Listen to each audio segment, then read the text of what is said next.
কিছু কিছু মেডিকেলে ট্রান্সজেন্ডার স্বাস্থ্যসেবা কেন্দ্র চালু করা হয়েছে। বিষয়টা কতটুকু গুরুতর মনে করেন এবং এ বিষয়ে আমাদের করণীয় কি? খুবই দুর্ভাগ্যজনক। এটি কোনোভাবেই এটি মেনে নেওয়ার মতো নয়। যারা মনে করছেন যে তারা অধিকার দিচ্ছেন, সংখ্যা যারা কম তাদের অধিকার দিচ্ছেন, তারা নিজেদের অজান্তে মূলত দেশে প্রচলিত আইনের বিরুদ্ধে একটি কাজ তারা করছেন। কারণ যে মানুষগুলো নিজেদেরকে ট্রান্সজেন্ডার ঘোষণা করেন তারা আসলে সমকামী। একজন ছেলে যখন নিজেকে মেয়ে ঘোষণা করেন তখন তিনি মেয়ে ঘোষিত হয়ে একজন ছেলের সঙ্গে বিবাহ করেন, এবং ছেলে হয়ে যখন মেয়ে ঘোষণা করেন নিজেকে এবং আরেকজন ছেলেকে বিয়ে করেন পরিণতিতে, ফলশ্রুতিতে ছেলে ছেলে শারীরিক সম্পর্কের মাধ্যমে সমকামিতা প্রতিষ্ঠিত হয়।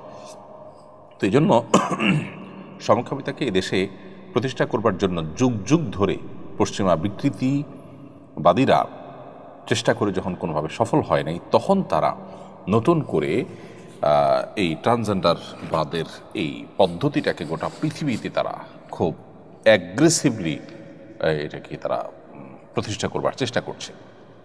গোটা পৃথিবীতে তারা এটাকে এমন পর্যায়ে নিয়ে গেছে, এটা রীতিমতো সন্ত্রাসের মতো, জঙ্গিবাদের মতো একটা উগ্রবাদ তারা প্রতিষ্ঠা করছে। এবং সেজন্যই কিন্তু রাশিয়া, চায়না সহ পৃথিবীর বহু দেশ তারা কিন্তু এই ট্রান্সজেন্ডার এই মতবাদকে রীতিমতো উগ্রবাদ হিসেবে আখ্যায়িত করেছে। বিধায় আমাদের দেশে মেডিকেলগুলোতে স্বাস্থ্যসেবায় এই ট্রান্সজেন্ডার জন্য আলাদা করে সেবা চালু করা এটা বেআইনি কাজ, এবং আমার মনে হয় এটা বন্ধ করা উচিত। এক ব্যক্তি স্ত্রী সম্পর্কে বলেছেন, মায়ের মতো একটা বউ পেয়েছি। এর মাধ্যমে তিনি বোঝাতে চেয়েছেন তার স্ত্রী মায়ের মতো যত্ন আত্মি করে তার। এভাবে বললে বৈবাহিক সম্পর্কের ক্ষতি হবে কি না? এভাবে বললে অবশ্য শরিয়া যেটাকে জেহার বলেছে, অর্থাৎ স্ত্রীকে যদি মা কিংবা কোনো মাহরামের সাথে তুলনা করা হয়, তুমি আমার মায়ের মতো, আমার মা যেরকম হারাম তুমি এরকম হারাম, এই টাইপের কথাবার্তা বললে সেটাকে জেহার বলা হয়।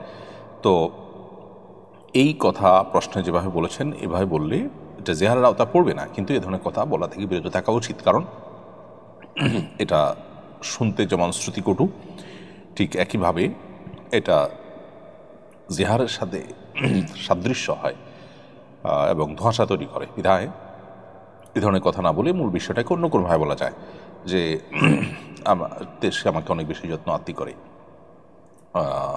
আমার মা আমাকে টেক কেয়ার করতো, এখন মা নেই, অথবা মায়ের অনুপস্থিতিতে সে টেক কেয়ার করে যত্ন আত্মি করে, সেটা আপনি বলতে পারেন। কিন্তু একেবারে মায়ের মতো বউ পেয়েছি এরকম বলাটা অনুচিত। যদিও এর কারণে বিবাহ ভাঙবে না কিংবা জেহার হবে না। পুরুষ শিক্ষকের কাছে মেয়ে শিক্ষার্থীদের মৌখিক পরীক্ষা দেওয়া জায়েজ হবে কিনা? পর্দা মেনটেন করে মৌখিক পরীক্ষা দিলে সেটি না জায়েজ হবে না, সেটি জায়েজ হবে। পর্দা পরিপূর্ণভাবে পালন করে পুরুষ শিক্ষকের কাছে মৌখিক পরীক্ষা দেওয়া যেতে পারে।